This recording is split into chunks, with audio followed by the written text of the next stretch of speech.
বড় বড় ব্যবসায়ীরা আমাদের কাছে টাকার বস্তা নিয়ে এসেছে 5 তারিখের পরে, যারা এতদিন কেউ আমাদের নাম সহ্য করতে পারতো না, কেউ ওপেন প্লেসে গালিগালাজ করেছে, কেউ স্বৈরাচারকে সরাসরি সহযোগিতা করেছে, তারাও কেউ কেউ এসেছে, বিভিন্ন কায়দায় এসেছে। কিন্তু আমরা ওই দিকে ফিরে তাকাইনি ভাই। আমরা ওই দিকে তাকালে আমাদের রুহানিয়াত ধ্বংস হয়ে যেত। আঠালের মতো লেগেছিল কেউ কেউ, 1 কাপ চা খাওয়ার দাওয়াত।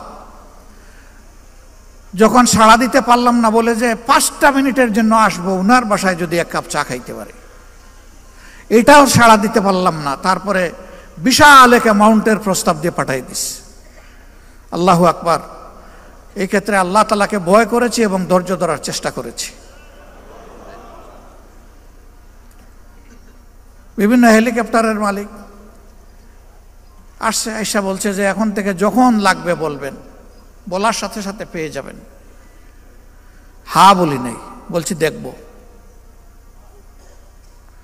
এরপরে একই ব্যক্তি বলছেন যে আগামীতে নির্বাচনে আমরা চাই আপনারা বিজয়ী হন। ইনশাআল্লাহ আল্লাহ তৌফিক দিয়েছেন, বড় হাতেই দিব, শুধু আপনারা বললেই পেয়ে যাবেন। তাতেও হ্যাঁ বলি নাই, বলছি দেখব। এইরকম যারাই অফার দিয়েছেন, নিজেদের জ্ঞান বুদ্ধি অনুযায়ী প্রথমে তাদের ব্লাড সুগার দেখেছি যে সুগার ঠিক আছে কিনা, এরপরে আল্ট্রাসাউন্ড করেছি যে ভিতরের পার্টসগুলো ঠিক আছে কিনা, সন্দেহ হলে সিটি স্ক্যান করা হয়েছে, এনজিওগ্রাম, এবং শেষ পর্যন্ত এমআরআই করে যখন নিশ্চিত হয়েছি বেজাল, তখন বলেছি কালু সালামা।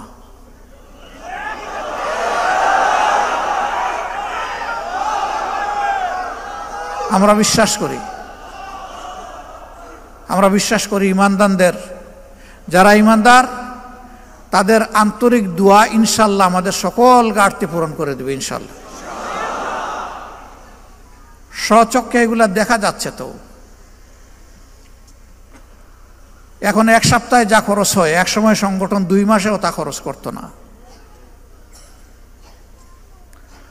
অতীতের নির্বাচনের সময় আমাদের ঋণ হয়েছে, নির্বাচন চলে যাওয়ার সময় সেই ঋণ আমরা কষ্ট করে পরিশোধ করেছি।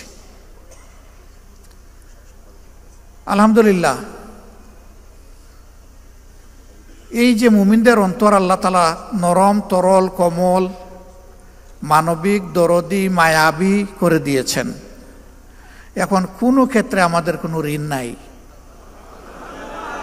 এত বড় সমাবেশ হয়ে গেল, আমরা কি কোথাও চাঁদা তুলতে বলছি কাউকে? বলি নাই। আমরা নিজেরাও কারো কাছে চাঁদা চাইনি। এখন কেউ বিশ্লেষণ করে 100, কেউ 200 কোটি। আপনারা শুনবেন যে কেন্দ্রের কয় কোটি খরচ হয়েছে। অবশ্যই এরকম হিসাবে আপনাদের শোনার অধিকার আছে। এই পরিমাণটা আমার ধারণা ছিল যে 3.25 কোটিতে আটকায় ফেলতে পারবো, একটু অ্যাক্সিড করবে। এটা 3.5 কোটি পর্যন্ত পৌঁছবে, এর বেশি নয়। আলহামদুলিল্লাহ। এখন যে বিশ্লেষণ করার করতে থাকো, আমাদের আসে যায় না কিছুই। আমরা এই সমাবেশটা করেছি 2টি কারণে। একটি হচ্ছে 5 আগস্টের পর অনেক দল অনেক বড় বড় সমাবেশ করেছে, আমরা অস্থিরতা দেখাইনি। বাংলাদেশের জনগণের দেখার প্রয়োজন ছিল যে জামাতে ইসলামী আগামীর জন্য কতটা প্রস্তুত। এই প্রস্তুতির একটা ছোট্ট নমুনা হচ্ছে এই সমাবেশ।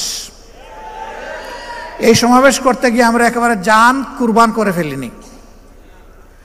আমরা 2 মহানগরী আর উত্তর দক্ষিণ 2 ঢাকা অঞ্চল, এইটাকে একটু গুরুত্ব দিয়েছি। বাকি বলেছি আনফাল, আপনাদের কাজ নফল, যতটুকু আসতে পারেন। সবাই বলেছে একটা কৌটা দিলে ভালো হয়, দিলাম।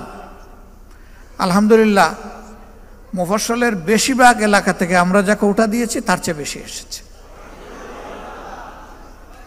এরকম একটা সমাবেশ হলে 200 কোটি টাকা তো হিসাব করতে হবে। তার কারণ হলো খাওয়া দাওয়ার ব্যবস্থা করা, তার কারণ হলো আবার হাতে কিছু তুলে দেওয়া।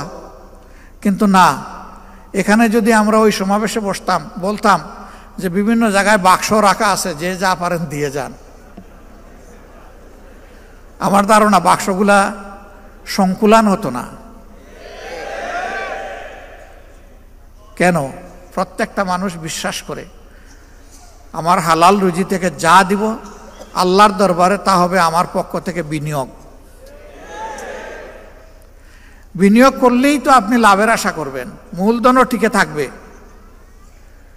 এই জন্য তো আল্লাহ তাআলা বলেছেন উদাহরণ দিয়ে, যেন একটা শস্য বীজ তুমি রোপণ করলে, এটা থেকে একটা গাছ জন্ম নিল, তার থেকে 60টা ছড়া বের হলো, প্রত্যেকটা ছড়ায় 100টা করে দানা যুক্ত হলো। এরপরে এটা হলো কোরআনের ভাষা। হাদিসের ভাষা হলো আল্লাহ যার পর বেহিসাব খুশি হবেন তারে বেহিসাব দিবেন, কোনো হিসাব নাই। পড়ে গেলাম, উঠার চেষ্টা করলাম, আবার পড়ে গেলাম, আবার উঠার চেষ্টা করলাম, কিন্তু এই লোকেরা আমাকে জুড়ে ধরে ছাপাইয়ে বসাইয়ে দিল। সবাই বলতেছেন আপনি আর কথা বলতে পারবেন না।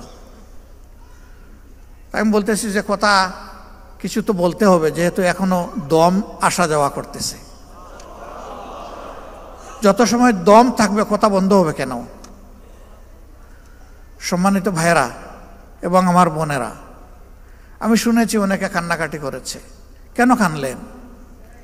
যদি জান চলেই যায় বলবেন আলহামদুলিল্লাহ, এটাই মুমিনের দায়িত্ব। এখন গেলাম হসপিটালে, এমন ভাব দেখায় সহকর্মী ডাক্তাররা, এখানেও কেউ কেউ আছে, যে আমার মরতেই দিবে না। আরে ভাই, আমি কি এখানে থাকতে আসছি না? আমি যাবো আবার আসল ঠিকানা জান্নাতের বাড়িতে, এই পোষা জায়গায় আমার রাখবেন কেন বেঁধে আপনারা? এই মলিনতা পরিষ্কার করতে একজন ঝাড়ুদার হিসাবে আল্লাহর যতদিন প্রয়োজন, আল্লাহ তার বান্দাদেরকে বান্দিদেরকে যেন ততদিনই হায়াত দেন, এর বেশি দরকার নাই। সমাজের আবর্জনা পরিষ্কার করার জন্য, আল্লাহর দ্বীনকে কায়েম করার জন্য। এরপরের কথা হলো, দুনিয়া কোনো মানুষ কি প্রিয় সংগঠন বা দ্বীনের জন্য বাধ্যতামূলক? অবশ্যই না, কিন্তু আমাদের জন্য বাধ্যতামূলক আল্লাহর দ্বীন এবং সংগঠন। একজন মরবে, আরেকজন আসবে। আমাদের মায়েদের গর্ভে মুজাহিদ, মুমিনা, মহসিনা, মুমিন, মহসিন জন্ম নিবে। এরা পরবর্তীর পতাকা হাতেও ধরবে, প্রয়োজনে দাঁত দিয়ে কামড় দিয়ে ধরবে। আসা যাওয়ার এই পালাও চলতে থাকবে, আর দিনের একামত ইনশাল্লাহ হবে। আগামীর বাংলাদেশ আমরা চাই না আর মজলুম বাংলাদেশ হোক। এই জুলুম থেকে তারাই বাংলাদেশকে বাঁচাতে পারবে যারা শুধু আল্লাহর জন্য জীবন বাজি রেখে লড়াই করতে পারবে।